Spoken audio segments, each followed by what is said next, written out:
My name is Natalie. I'm a senior design principal here at Education Elements and currently based here in Washington, D.C. So I'm really excited to share some of our learnings around equitable engagement this morning, along with our methodology and how we approach working with districts around equitable engagement.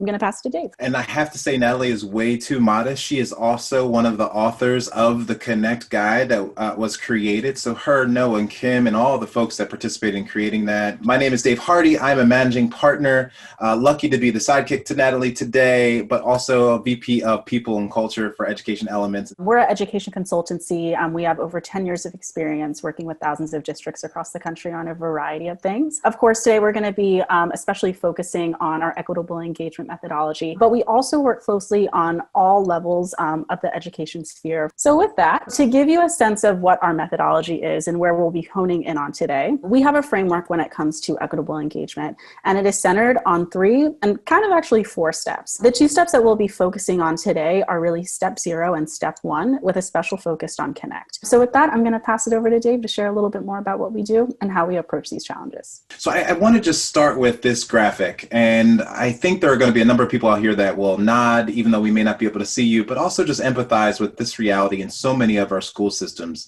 as we're trying to address challenges, whether they're about equity or otherwise. There's typically a way that information is passed on or provided to individuals. And with the larger gray circle on the left, that is usually where the information comes from. However, as you notice from the different size of arrows and how communication is then passed on from that larger circle, it often is very inadequate. Some people get the information very quickly because of the closest to the source or to the leader in that situation. Some people get secondhand information, not from the direct leader who is asking for the organization or team or division to do something differently. And then there are just some people that don't get the information at all. And so that creates challenges that often in school systems become larger because communication is not done well, and the challenge then bubbles up to something completely different, creating additional inequities. From an equality standpoint, what the leader tends to do is say, okay, instead of me passing it on to 1 or 2 people, I'm going to give the exact same information to everyone in the group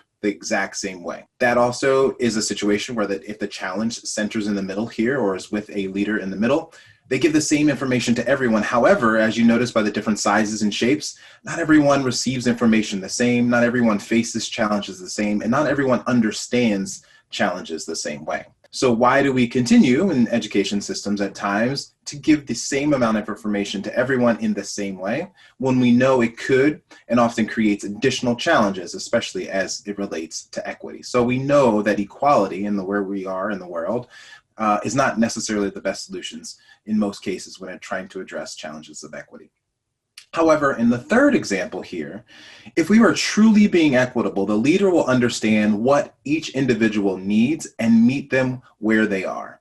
And in these equitable situations, the information may deviate from one conversation to another. However, what people need to be successful and to meet the challenge is provided to them. So as you notice in the third graphic, not all the same lines are the same color or the same length, but they're meeting the individual where they are and making sure that they feel comfortable with the challenge that they may face. So let's talk a little bit more about this. Let's talk about some of these challenges and how they present itself in the work that we do and what we've seen so far. So this first picture is obviously we're in the middle of a pandemic that many of us did not and could not have seen coming in so many ways. And that has changed the way that we operate. Think about this for a second.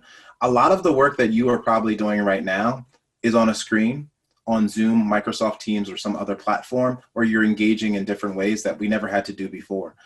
We're faced with some of the largest inequities in our country now because they are now highlighted in a way we hadn't seen before because of this pandemic. The results of this have changed the way that we've thought about educating kids and how we thought about life. And so that's one piece. The second piece of this conversation, while this pandemic is going on, is that we're realizing more and more about what people face day to day in their lives through some of the continued challenges that we're seeing. So in the second picture here, you see the realities of a social moment of social unrest in our country that is more than a moment. It has been generational challenges around race and racism in our country. And therefore, when you combine these two forces, the inequities that have been highlighted in our education system are super bright. and we must figure out how to address them. So across the country, we are experiencing and working with school districts that are trying to juggle both of these realities. One that puts us in a position where we can't be in person in many cases, or makes in-person learning very different and challenging. And two, the rise of conversation that has been long overdue around the injustice that has been placed around and for people of color in ways that have left them out of the conversation when getting what they need to be successful, to go back to that earlier graphic. So with these two combinations, we're seeing school districts across this country trying to figure this out. With that said, this picture on the left might be very near and dear to you. I know that I have a little one, and he is on Zoom a good part of the day trying to learn from a teacher that is remote, that he has never met, while also realizing that he has to wear a mask every single day as he's trying to learn. Very, very different than probably most of us on this call have learned. So with that, schools have tried to do a few things with some of these current realities on the right side.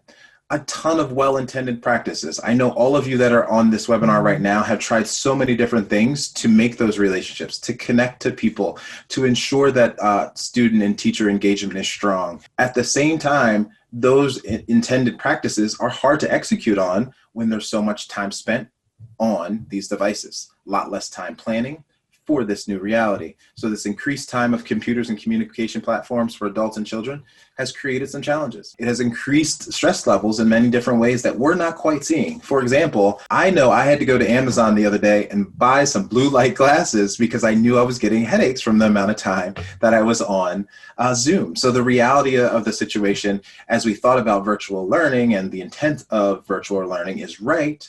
However, it has created some other challenges.